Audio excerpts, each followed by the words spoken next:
Trump says Cuba is next. What does that mean?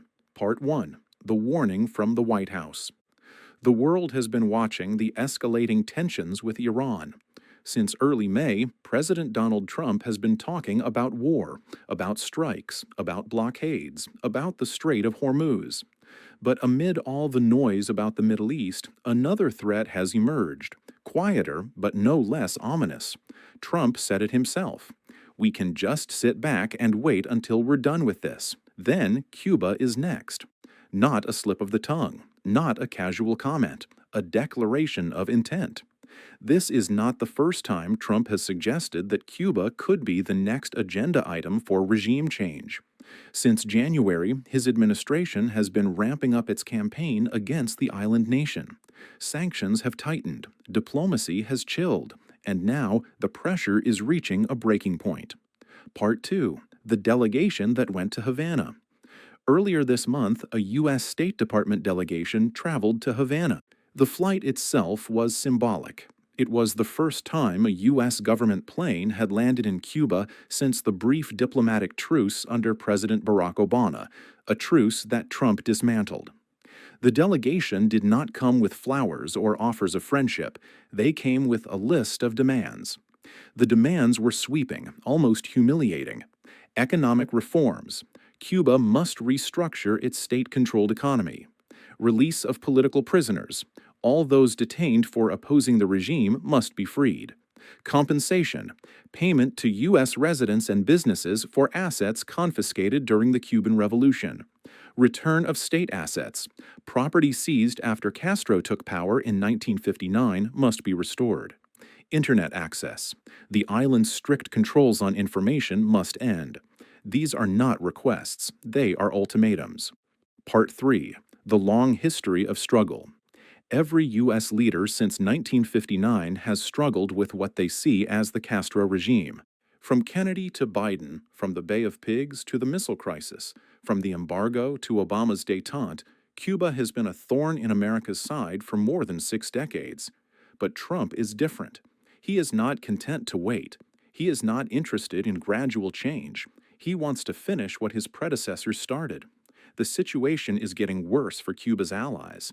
The U.S. military has already moved against Venezuela's leadership. The pressure on Iran is mounting daily. And now, Trump seems confident that he can achieve what no other president has done: remove the communist regime in Cuba. When asked by reporters what he meant by "Cuba is next," Trump was characteristically blunt. "I've heard all my life about the U.S. and Cuba," he said. "People always ask, when will the U.S. do it? I believe I will be honored to take Cuba." But what does take Cuba actually mean? Part 4. The dream of regime change. For dissidents in Cuba and their supporters in the United States, the dream is simple: remove the communist regime. They see the current moment as an opportunity. Venezuela's leader has been weakened. Iran is under siege. And the Trump administration has shown a willingness to use military force to achieve its goals. But the Cuban regime is not Venezuela. It is not Iran. It is more organized, more unified, and more prepared for a long siege. Trump has left former Vice President Maduro, presumably a reference to Venezuela's Nicolás Maduro, with a warning. The Cuban regime faces further action if it dares to step over the red line. This warning came after the assassination of the leader of the Communist Party of Venezuela and several other top officials, events that have left Cuba's allies reeling.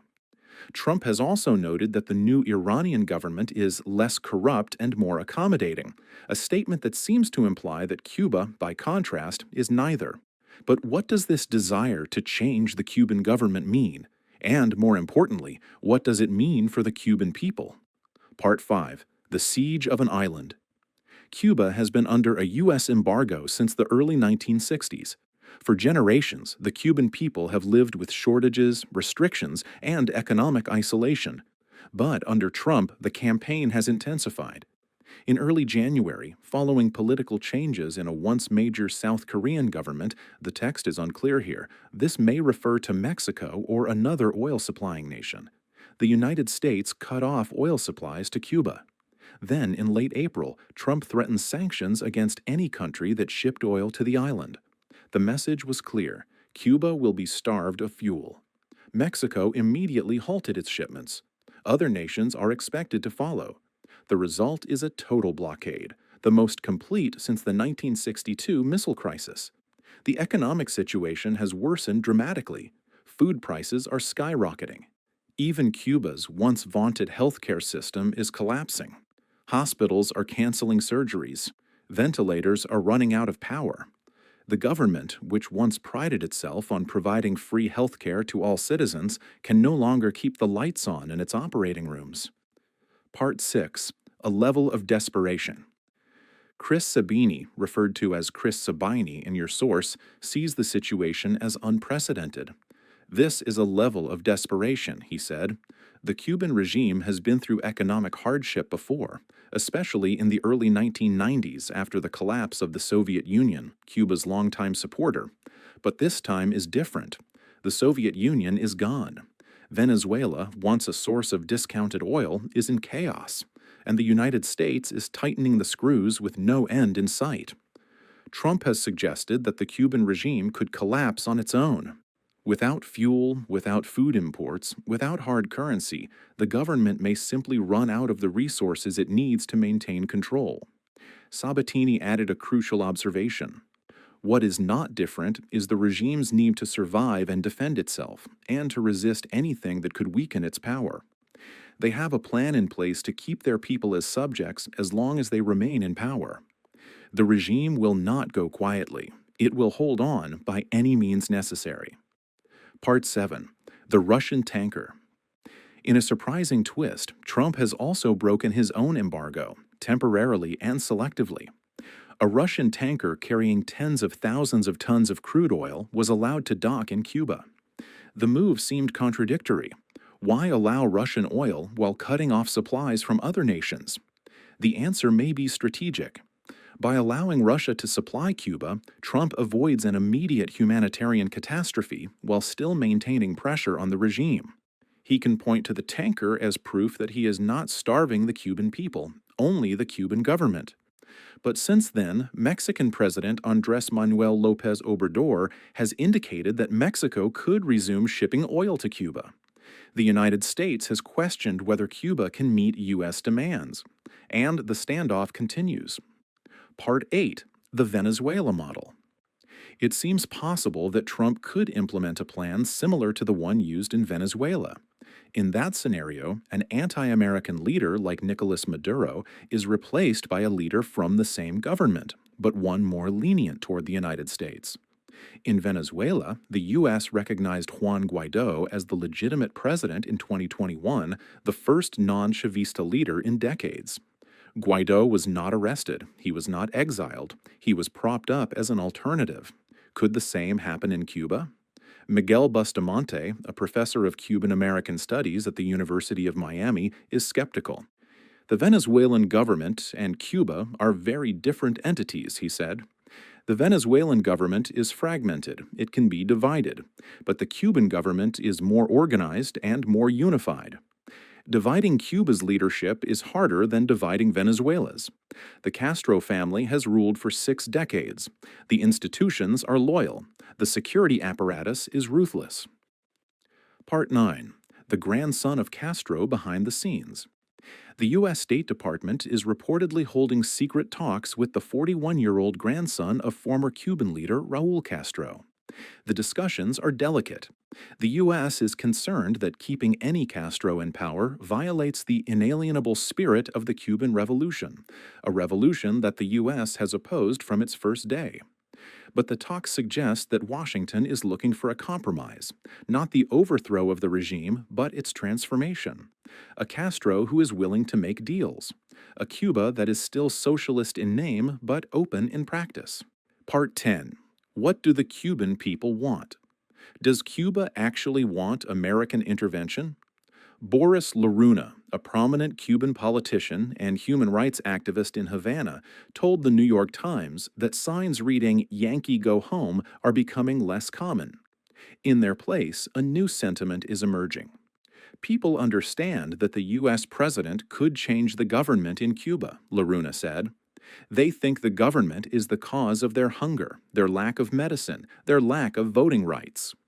Loruna is not a traditional leftist or rightist. He resists easy labels. But he supports Trump's approach. He believes that talks backed by the threat of military force could lead to a change in the Cuban regime. He stressed that the Castro leaders do not feel that their fate, property, or lives are in danger. That is why they refuse to participate in serious negotiations. They believe they can wait out Trump, just as they waited out 9 other U.S. presidents. Loruna added a crucial point. Cuba is not a country that cannot govern itself. It is a country that has been hijacked by criminals.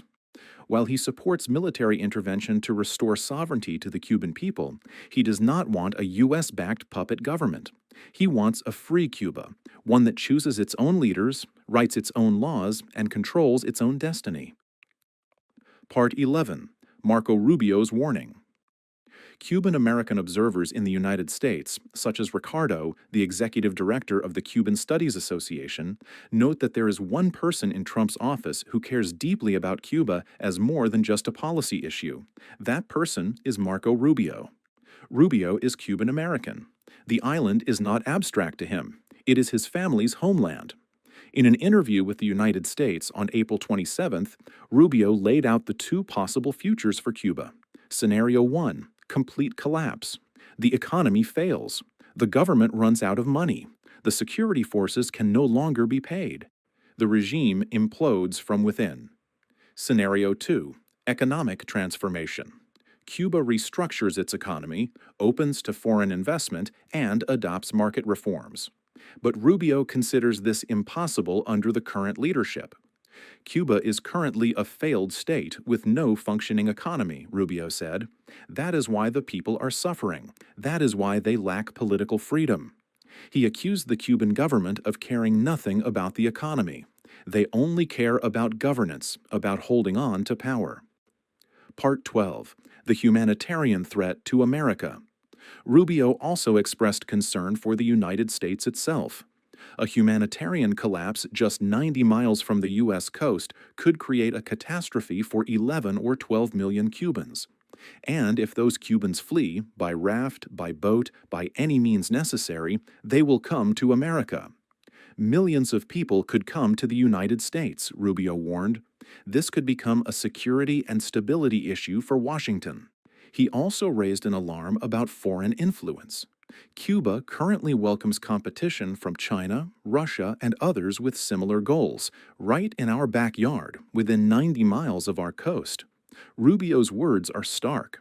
The United States has allowed foreign troops, intelligence operatives, and security forces to operate with impunity less than 100 miles from Florida. In his view, that is unacceptable. Part 13. The Unspoken Question. Rubio's analysis points to one conclusion. The continuation of the current Cuban regime is unsustainable. Whether through collapse or transformation, change is coming. But the method of that change remains unclear. Will Cuba follow the path of Venezuela? Economic pressure, diplomatic isolation, and the recognition of an alternative leader? Or will it follow the path of Iran? Military threats, naval blockades, and the possibility of direct confrontation. Trump has not answered that question. Perhaps he does not yet know the answer himself. What is clear is that the administration is preparing for something. The delegation to Havana, the secret talks with Castro's grandson, the threats to oil-supplying nations, the Russian tanker allowed to dock, the warnings from Rubio. All of it points in one direction. Trump believes Cuba can be taken. Part 14. What "take Cuba" really means. The phrase "take Cuba" is deliberately vague. It could mean many things. Economic takeover, forcing the regime to accept U.S.-demanded reforms without military intervention. Regime change, replacing the current leadership with a more compliant government. Military action, a direct intervention, possibly supported by Cuban dissidents and exile groups. Blockade surrender, starving the regime until it collapses on its own. Trump's supporters see victory. His critics see disaster. The Cuban people see uncertainty. But one thing is certain: the world's longest-running Cold War standoff is entering a new phase. And this time, the rhetoric is not just rhetoric. The threats are not just threats. Trump says Cuba is next. The question is whether the Cuban regime and the Cuban people are ready for what comes after.